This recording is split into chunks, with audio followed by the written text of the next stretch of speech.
I'd like to introduce everybody to Ski Sakrowski. He's the owner of Radical Performance. Ski I've known for many, many years, over 20 years now. Today we're going to be discussing commercial mortgages, commercial brokering, and sales techniques, which Ski is a professional at. Ski, you want to talk about yourself? Absolutely. Well, you know what? Before I do, let me introduce everybody to you as well. Enrique Gomez, again, good friend for a long time right now, the owner of Commercial Mortgage Depot. He's had that for 13 years, where he's provided awesome commercial lending sources for people all across the United States. He's done a fantastic job. Just a little bit about me. I have 37 years in the mortgage industry, in both residential and commercial, more recently in the commercial side. In past years, I've switched out of that back in 2019, excuse me, to my own consulting business and executive coaching business. So I tell people I deal with strategy, execution, and leadership. And that's essentially what I do. And I have a great opportunity to work with people like Enrique. And Enrique, talk a little bit about yourself. I've been doing commercial mortgage brokering and lending for over 30 years. I started as a broker many, many, many years ago, brokering a lot of commercial loans. I worked with a lot of banks throughout New Jersey, Florida, Connecticut. When we had our other company called Commercial Mortgage, Commercial Funding Corp, we met a lot of people throughout the country, a lot of lenders, a lot of credit unions. So we have a lot of connections throughout the country. Right now, we're doing some lending on some certain deals, stated 1 to 4 in apartment buildings. But I can't get over brokering. I love brokering. I love trying to close every single deal I can. Lately, what we've been doing for years, is we work with a lot of residential mortgage brokers. And we're co-brokering with them, closing on the commercial loans. We try to train them, teach them how to take a commercial loan, look at it, so we could process it and close it. Whether it's going to be an SBA loan, a straight commercial loan, Fannie Mae, apartment building loans, construction loans, stated, hard money. We try to structure the deal and we try to teach the brokers also what to look for in every single deal, so we could place it in the right house. Try to find a home for every loan. Hey, Enrique, just to kick our conversation off a little bit, again, we both have a lot of experience in the mortgage industry that we can share a lot with the audience. But I wanted to ask you, what you think right now, today, in the environment that we're in, is the biggest challenge that brokers are facing right now? The first thing I try to teach everybody is to look at the loan and figure out where it's going to go. A lot of clients, they see residential rates at 2 3/4 and 2 3/8, and everybody wants that rate. With the commercial, rate is the last thing we talk about. We have to look at the deal. We have to see if the people warrant that rate, if it's a bankable deal. A lot of banks don't want to look at loans under 750. So when you got a $700,000 loan or a $500,000 loan or $200,000 loan, a lot of banks don't want to look at these loans. They're too time consuming for them. They'd rather look at the bigger deal. So we spend time trying to get everything up front to see what box we're going to put it in. And I think I try to teach brokers what to look for in certain deals, to see what makes sense, and not to shop rate. I mean, our rates in commercial are anywhere from 3 3/8 to 12%. And it all depends on the deal, depends on the property. Yeah. Some properties, you do a warehouse or repair shop, you're not going to get the same rate as an apartment building. And you have to educate the borrower and a lot of the brokers about that. Yeah. I think there's there's two pieces. You mentioned having to deal with customers who are expecting residential interest rates on commercial transactions. And by the way, I see this also with brokers or loan originators who come from the residential side, don't have a lot of commercial experience. They kind of expect the same thing in a way. Their expectations are based in what they've learned in the residential world. And I've seen that as one of the biggest problems out there in trying to do business with many of these originators and brokers. How about you? Like we were talking about before, when we started this business, everything was 12 to 15% interest rate. So we never learned how to sell rate all we sold was payments. Yeah. Now, people, if they don't know how to sell the rate, they're lost. Yeah. They don't realize sell the payment. That's how I taught. That's how I learned this business. That's how they taught me. The last thing we were talking about was rates back in the days, and I still don't talk about it. I talk about the program, and I try to figure out what box. I tell everybody I get paid the same whether I give you a 12% interest rate, I give you a 3.75% interest rate. My fee is always going to be the same. So I try to close the loan and try to make it happen. The bottom line is a lot of people want the properties, and a lot of times a lot of brokers will shop the rate until the deal dies. You know, especially in this market where everybody wants to close within 60 days. A lot of people want to close within 30 days. I got a deal the other day. Guy's got to close in 3 weeks, which we're going to do. But guess what? He's not getting 3% interest rate. He's paying 10% interest rate. You know, it's a vacant store. He got a great deal. We're giving him a hard money loan. We're going to close it in 3 weeks.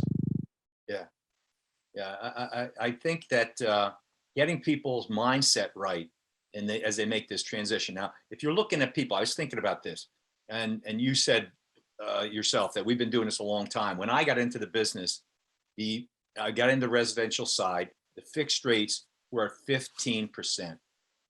15%. And my first mortgage. We were doing business.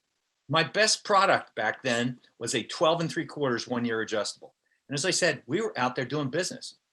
It was definitely a different world. There was a whole lot more creativity going on, but you know, we got through that. And as the rates started to drop, I mean, we're like light years from those days, but there's still challenges in the marketplace, because I think what you're seeing right now is a fantastic year last year that a lot of brokers had. And now they're coming into a more realistic 2021. And I think it'll continue to get a bit more realistic with the volume of business that is. So they're going to have to get a little bit more creative in how they're getting their business and what they're getting. So there may be opportunities for some of those residential people who said, hey, I'm too busy to even bother looking at commercial. They're going to have an opportunity to hopefully get some commercial business to shore up their revenue, but they're going to have to get that mindset change where they start to see it as a different product. It is, when you view the residential deal, you're looking at the borrower and their credit, and it's really borrower oriented. Yes, the property is important, but on the commercial side, you and I know that it's about the property. Yes, the person's important. Yes, their credit's going to have some factor, but man, if you don't have the property, if you don't have the debt service coverage ratio that the lender's looking for, you know, all those things that we're talking about, difference between residential and commercial, but it can be learned, and they have to learn to trust. I think the best thing in the world, and not to be giving you a commercial here, but is for a lot of people to trust your expertise and use your expertise to help them learn. Right now, I got a couple of deals. One that I think the purchase price was $900,000, but it wouldn't debt cover for a $750 loan amount or 70% loan amount. It debt covered for like a 65% loan amount. And the guy took it. He wound up paying an extra $100,000 out of his pocket because a lot of these properties are being overpriced, and it's so competitive that they're taking these properties that are worth $800,000 and they're buying them for $900,000 to $1 million. And a lot of people coming up with the difference of the money. I tell them, look, this is what the property debt covers. You could go to any single bank you want to. We're all looking at the same formula. We're looking at the 1.25 debt ratio. Some banks, because of coronavirus, are looking at 1.35. They're looking at the vacancy. But we're looking at all these deals the same way. And if it qualifies for a $600,000 loan, I don't care if you're buying it for $2 million, it qualifies for a $600,000 loan. If you want the building bad enough, you're going to pay the difference. A lot of people will go through the whole experience, order the appraisal and everything else, just to find out this is what it's going to debt cover. You know, it's the same numbers when they gave it to me now. It's the same numbers when the appraisal goes out there, and it's going to debt cover at that. So if they have the extra money, fine. We just closed the deal now where the guy came up with an extra $150,000 to make it happen because he wanted the property. And what I'm seeing is a lot of guys don't want to put the money in a bank because they're not getting any return. So they figure they take the money, buy a building. If they overpay for it, they're still getting a lot more return for the money than what they're getting in a bank, which is nothing. Yeah. You know? Are you seeing a lot of people overpaying for properties right now? Yes, it hasn't slowed down. Uh, I keep looking at deals and they're all overpriced. And like I said, I've been doing this for over 30 years. There's properties that I was selling for $150,000. Now these properties are worth 600 to $1 million on a 6-family house. I'm looking at a deal now that we did almost 20 years ago. The guy paid $800,000 for a 49-unit building. Building's worth about $6-7 million now. That's how long I've been doing it. If I see the value and it blows my mind. And we Yeah. went and looked to see how much he paid for it because we're talking about it. And he's refinancing the cash out. And I think I did the first deal with him. I did it 20 years ago. Well, And the thing with commercial also is we get a lot of repeat customers. I've had clients of mine for over 20 years. They're constantly buying properties. They're constantly coming back because I have all their documents. They'd rather deal with me than go to a bank because I have everything they need. I just got to go into my computer, look at the tax returns. I got people's tax returns going back 15, 20 years in my computer. And that's the benefit of commercial. They're always trying to buy something. Yeah. That's more evidence of the value of real estate, why people should be investing in real estate. But this is the reason I asked you is I have a friend of mine who does fix and flips, and he has Okay. said he's been out of the market because you have so many people coming in, buying properties overpriced. They're having a hell of a time because they have to fix it up, and now they got to sell it, and they've overpaid so much. I guess the good news, if the way things are going, if you hold it long enough, eventually you'll be able to sell it Yeah, eventually. because I the values that keep on rising. have a deal in Connecticut. Guy has about 12 properties. And the one property he bought, he had to overpay. But when we did the numbers, it didn't make sense. We had to kill the deal because the after appraised value was what he was paying for. And a lot of newbies, he did it because he wanted another property. He should have known better. What's happening is a lot of these people that are getting involved, they're bringing these prices up. And the after appraised value should be 65, 70% to be safe. Some of these people are doing 90 to 100%. Purchase price is the after repair value. It's the same number and it doesn't make sense. But eventually they're dying. A lot of those deals are falling apart. What's funny was there was no, in Passaic, at one time, there was no listings. Everything was gone. Wow. We couldn't find anything. Within a few months, everything got flooded. All the properties came back into the market that were overpriced. I guess and they did the appraisals and all these deals just died and they all came back into the market. And that's what I've been seeing also happening. A lot of inventory is going away, but you're going to have these same properties coming back because they're overpriced. And after they get the appraisal done, the people start looking at it and they realize that it's not worth it. You have to do the numbers, no emotions. It's all numbers on these properties. Yeah. I keep thinking that, we're talking about brokers making a mindset shift, especially the residential brokers that want to start doing commercial. And even the guys that have been doing commercial all along, these are savvy people, but they also need to be shifting their mindset as the market continues to change. Because what we just got done talking about, you're ending up dealing with borrowers who also don't understand that, as I said earlier, that they're applying a residential mindset, what they got for their refinance of their residential home. They think they're going to get that with their commercial lender. I think that one of the problems I see is the continued, maybe even worse than normal, is the dealing with the buyers, the borrowers, and their lack of understanding, and then the ability to get them to trust you as a broker, that you're going to do the best you can for these people. They gotta recognize that you have all this experience, you as a broker, and they've got to be able to say, hey, he's been doing this for a long time. If you've built trust with them, they've got to be able to say, all right, does this work for me? The numbers he's got, does it work? Yes, it works. Do you want this deal to work? You want to get this deal? You want to buy this particular property? Then you're going to have to be able to use somebody who has the knowledge to make sure you do. That's the message I think that a lot of brokers have to be able to communicate. And the other day, I had a client come in yesterday, as a matter of fact, where I did a hard money loan for him and an empty warehouse. He's moving his store there. And in the beginning, I explained, once you get everything going, we'll refinance, take you out. And he's trying to get out now, and a broker told him he could refinance the building and get out of the hard money loan. And I told him, I said, dude, it's an empty building. No bank is going to lend on an empty building. You have to move in. You have to do this. Yeah. And he started thinking about it, and it makes sense. A lot of people think that, you know, the real estate value is worth X amount of dollars. Anybody will lend you.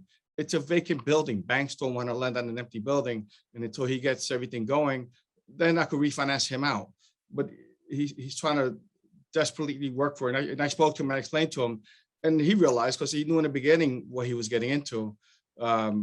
You know, he was able to afford it. I said, look, just bite the bullet until you move your stuff in, and I'll refinance you out. But if you want to go to that guy, go. But don't call me after, you know, if it doesn't work out. Because a lot of people think that they could close all these loans real fast, that they're looking at, they're not looking at the deal to see if it makes sense. You have to analyze the deal. I'm an underwriter. Before anything, I'm an underwriter. I'm also an SBA underwriter. I passed the NAGLE the course.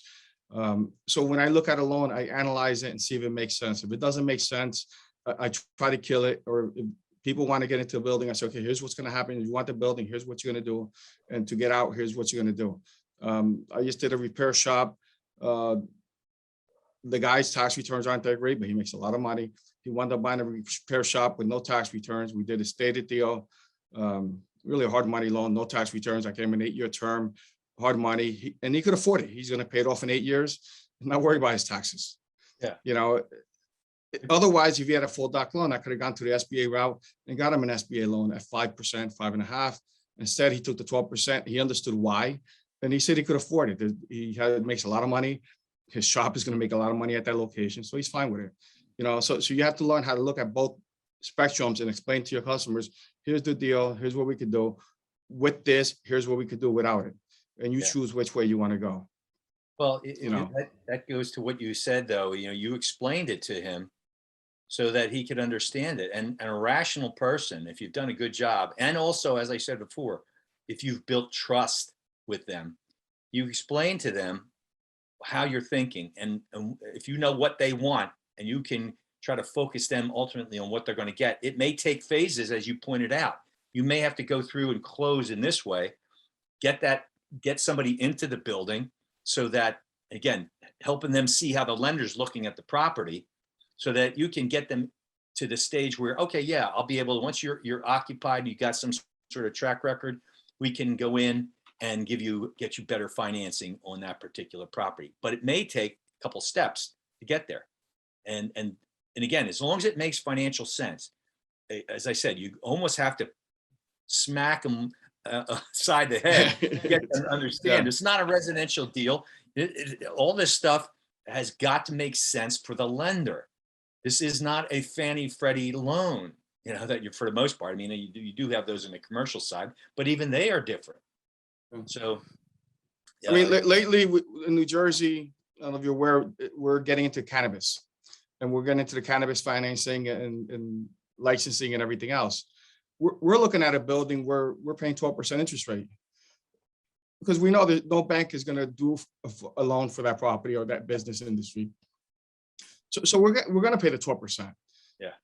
You know, we're going to pay what the property want, because it's the location where it's at. In this certain business, you need that certain location, and the rate is what it is. You know, you're not going to go anywhere with 4%, 3.5%, even 7%. It's a hard money deal, because no bank is going to do it. So you have to deal with it and go on and just grow with it. You know, and about talking also about residential brokers, a broker called me the other day, and it was crazy because he had 2 deals. One is a hard money loan, which is a fix and flip for like $200,000-300,000. He also has a doctor who's looking to buy a medical office building for $7 million in New York. So we're able to do both deals. The fix and flip, we're probably doing house. The $7 million office building, we're going to broker. We're going to broker with a bank. I have someone who's going to do it, and we'll split the commission. You know, and he never thought about doing commercial loans. It just fell on his lap. He goes, let me try, because he gets our emails. He goes, let me try and see what happens. And it's 2 nice deals. Even we charge a 0.5 point on a $7 million deal. It's not bad, you know, for not doing much, because we're going to walk them through the whole step to make sure the deal flies and it happens and closes, so we could all get paid. Yeah. You know, you just mentioned something I think that's really important for the brokers out there is to be watching what's going on in the marketplace. You mentioned cannabis, and I had about a year and a half ago, I was working with a guy who was trying to start up a company to do cannabis financing. And as I started learning more about obviously the challenges that your traditional lenders have, the banks, you know, they're very much afraid now. I think things are moving in the direction where you're going to start to see more of this being accepted. You got more and more states that are approving Mhm. not just the medical but the recreational. Eventually, you're going to see the federal government, I think, having to essentially fall in line with everything else. Well, the Republicans now are going for it. They're pushing also the Yeah. cannabis because they see the return they're getting. I mean, in New Jersey, every city that has a store of cannabis, they get 2% sales tax. So Yeah. some of the cities want it, and all they want to know is, where's my 2%? It's like the gangsters. Where's my 2%? Yeah. They want their big. So Yeah. so when they see the money coming in, you're gonna have more states, and I think within another 5 years, it might be federally okay to open up the stores. Yeah. You know, because slowly but surely they're all getting online. They're all noticing. They're seeing what's happening. You know, it's really not as bad as people think it is. Yeah. You Plus, know? you got the private money. Well, I guess what I'm saying is there's a great opportunity because you're not competing with the banks. You can tell somebody, say, hey, listen, there's no way you're going to get this financed through a bank.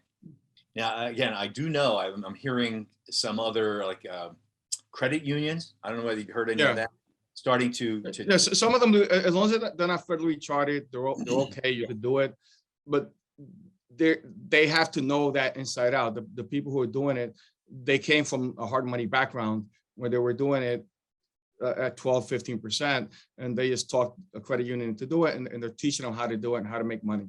yeah. So there is a couple of credit unions who are starting to do it now Right. on these loans. Yeah. So eventually they're all falling in line. Yeah, but that's my point is, you know, there's an opportunity there. And where they're all hard money loans. They're going to pay Yeah. 12%. Some of the people are paying 15% in California. We've done deals in Colorado, Mass, California, and they're paying 12 to 15% interest only for 1 to 2 years. You know, and they're making so much money that they don't Oh. care. Yeah, yeah. Yeah. That's the other side of it. It's been very lucrative. And I think, again, you're going to see, as you pointed out, the government's going to see that opportunity. It's dollars, you know, it's Yeah. revenue for the governments. So I'm pretty sure you're eventually going to be seeing that, maybe in a not too distant future. So I mean, either that or everybody in the country is going to have a medical marijuana card. yeah, right. 'Cause they're like the easiest things to get now. Yeah, really. Well, we'll see. Some states are absolutely bonkers. You know, the ability to start selling and doing business in whether it's growing or processing or selling. I mean, there's some states that it's just crazy. But once again, Jersey gets their act together. Because Oh. New Jersey is pushing it, but I mean, they said in January, hopefully they're going to start releasing licenses for growers, and then in March, retail license should be available. Hopefully, yeah. you know. So see So what happens. so what else do you see out there as far as opportunities go for brokers? I mean, you just have to look at the deals and see how it works. You can't look at the money. A lot of people look at the size of the loan and say, okay, it's a $5 million deal, it's a $10 million deal, $1 million deal. You have to look at the deal and see if it makes sense. You have to get the income and expense on the property. Right now, we're getting a little bit of everything. We're getting a lot of SBA loans throughout the country. We're getting a lot of regular commercial loans, and stated loans always going to be there. You're going to have the investors who don't show tax returns. And even though they have 700-800 credit scores, where a lot of people think that the stated people have bad credit, a lot of the stated people that we're doing loans for, they have 720, 750, 800 credit scores. They have great credit scores. They don't have bad credit scores. I mean, and they're getting these deals, and they understand that they don't want to pay, they don't want to show a lot of income in the tax returns. And they understand it's a give and take. You know, either you pay Uncle Sam or you pay us. You know, that's my philosophy. You know, and you're still cheaper paying me. I had a guy once with an auto body shop. He was upset with me. I said, look, go talk to your accountant.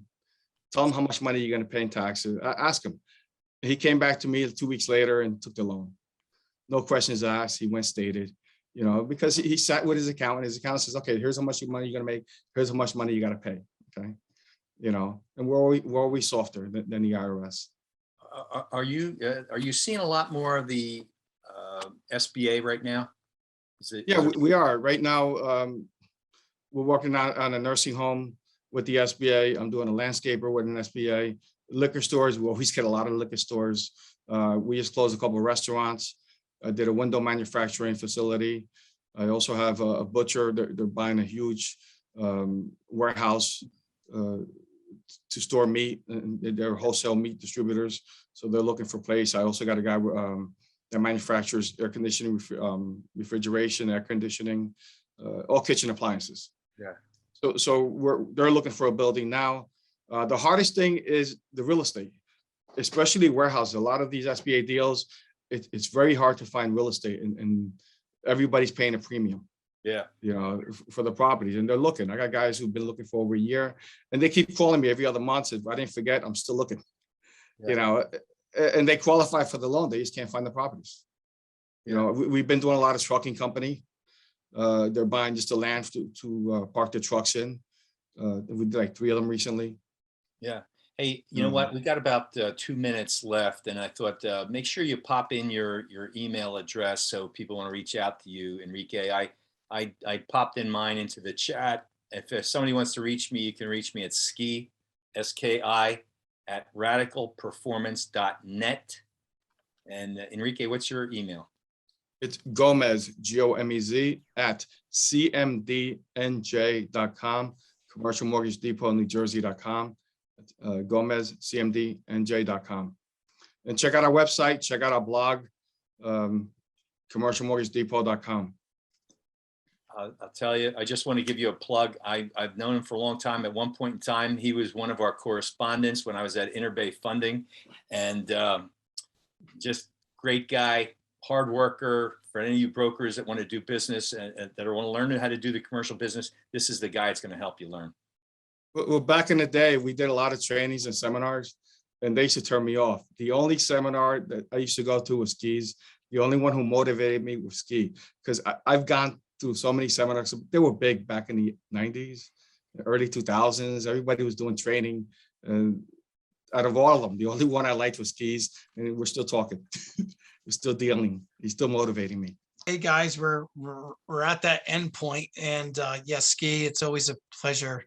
It's always nice to hear you, and good to see you at these events as well.